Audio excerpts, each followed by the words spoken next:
Welcome to this bite-sized presentation on the Special Educational Needs section of SIMS.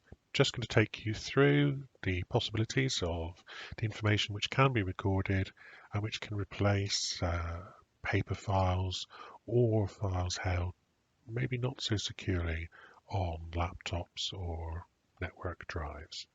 So we're just going to go into a special needs child, and I'm just going to find a student called Jasmine Andrews who has an educational healthcare plan. And we'll just go through what we can record in the system for Jasmine. So we have the overview section. This is actually a chronology of everything that's happened in terms of special educational needs in Jasmine's life while at the school, from originally getting her status changed to educational healthcare plan, to types of provision, plans being received, visits and reviews. All this builds up a chronology based on what's been put into the other sections of the special needs record. Section 2 shows us all the adults who are involved, from the pastoral staff to the academic staff, the parents, but also if there are any outside agencies brought in to work with Jasmine, we can see that they're also linked. So Dr. Perry Ellis, the educational psychologist, is also linked to her record. Under the basic SEN details, we will have the fact that she has an educational healthcare plan and the start date for that. We also have the needs of the child, so vision impairment and hearing impairment, all recorded. And we can also have the full description if we have that, but that might also appear in section 7 or section 11, depending on where that's been put in.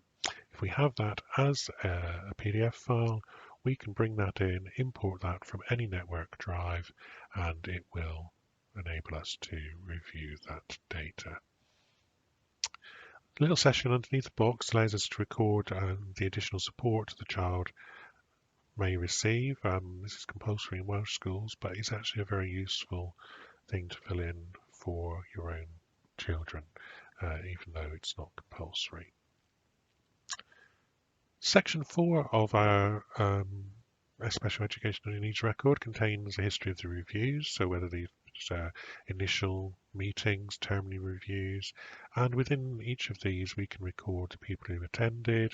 We can take notes on what the decision or the outcome of the meeting was, and where we have documents, these can be attached so that we can go back and read over them when we come to the future reviews. Similarly, events are one-offs, whereas reviews should be periodically taken. The events enable us to record things such as a visit to the educational psychologist, who was with them at the time, and again we can bring in some notes from those meetings into the system. We'll go over section 6, which was for statements, and actually we'll move to section 7, the educational healthcare plan, which again will show when it was agreed by the local authority, when the plan was received, and therefore a full record of the educational healthcare plan. And again, we can open that up and move into it to find further information on the educational healthcare plan.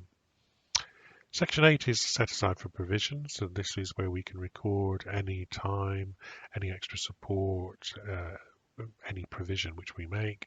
So if we have a quick look at one of those, again, we can see the time in SEN unit is the provision, when it starts, when it ends, what it actually consists of, who's involved, and we can add any additional notes to say what that provision is there to do, what the aims are, and whether that achieves its outcome. Section 9 is for individual aged care plans, where you can link to something called IEP Writer and bring those plans into the system. Many schools don't tend to use that. They tend to have their own way of writing their individual educational plans. So we will move on.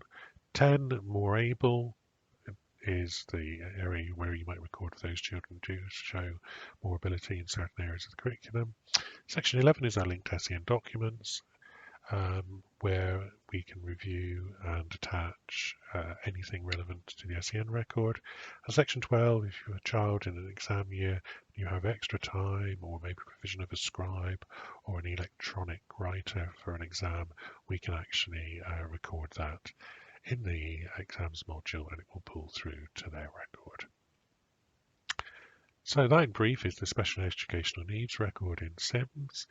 For more information, you can contact one of our consultants or have a look at our digital online learning course, which will take you through the details of the procedures in SIMS. Thank you.